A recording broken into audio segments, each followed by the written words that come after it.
বিগত দিনের মতো এবছরও সুষ্ঠুভাবে ঈদের নামাজ আদায় ও ইমামতি নিয়ে বিশেষ বৈঠক আয়োজিত হলো রাজ্যের তৃতীয় বৃহত্তম শামশেরগঞ্জের লোহরপুর ঈদগাহ ময়দানে। বুধবার আয়োজিত এই বৈঠকে সামিল হন ঈদগাহ কমিটির সকল নেতৃবৃন্দ ও সদস্যরা।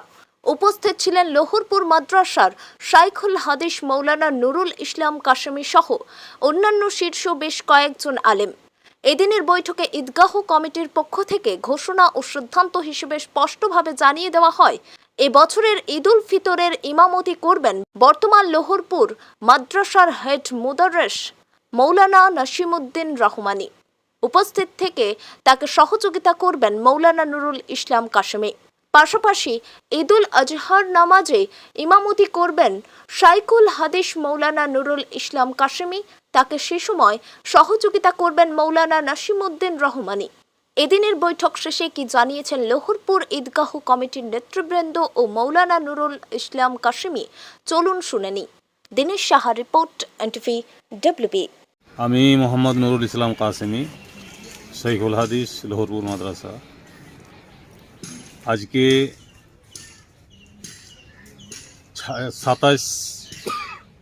27 এপ্রিল লোহরপুর ঈদগাহ কমিটির ঈদগাহে মিটিং হলো, বিশেষত ইমামতিকে কেন্দ্র করে।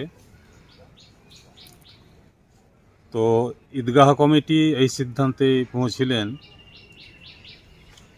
যে আগামী যে ঈদুল ফিতরের নামাজ, সেই নামাজে ইমামতি করবেন আমাদের লোহরপুরের বর্তমান হেড মুদাররেস নাসিমউদ্দিন রহমানী, এবং পরবর্তী ঈদুল আজহার নামাজের ইমামতি ইনশাআল্লাহ আমি করব।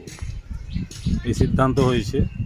জনসাধারণ আপনারা আনন্দ চিত্তে এই সিদ্ধান্তটা গ্রহণ করবেন এবং যথাসময়ে ঈদগাহে আসবেন এবং সুশৃঙ্খলভাবে ঈদের নামাজ আদায় করবেন বলে সকলের কাছে আমি অনুরোধ রাখছি। আসসালামু আলাইকুম। আজকে আমরা লোহরপুর ঈদগাহ কমিটির পক্ষ থেকে সমস্ত সদস্য বসেছিলাম যে আমাদের ঈদুল ফিতর ঈদুল আজহার নামাজ এর ইমামতি নিয়ে সিদ্ধান্ত গ্রহণের জন্য, এবং সর্বসম্মতিক্রমে আমরা এই সিদ্ধান্তে উপনীত হয়েছি যে ঈদুল ফিতরের নামাজ লোহরপুর মাদ্রাসার হেড মুদাররেস নাসিমউদ্দিন রহমানী সাহেব ইমামতি করবেন, এবং ঈদুল আজহার নামাজ আমাদের স্বনামধন্য নুরুল ইসলাম কাশেমী সাহেব তিনি ইমামতি করবেন। এবং সমস্ত যারা এলাকার ঈদগাহের নামাজি আছেন তাদের কাছে অনুরোধ যে আপনারা নির্দিষ্ট সময়ে উপস্থিত হবেন এবং সুষ্ঠুভাবে ঈদগাহের নামাজ যাতে সম্পন্ন হয় এ ব্যাপারে সহযোগিতা করবেন। কমিটির পক্ষ থেকে আমি মিজাউর রহমান, সহসভাপতি,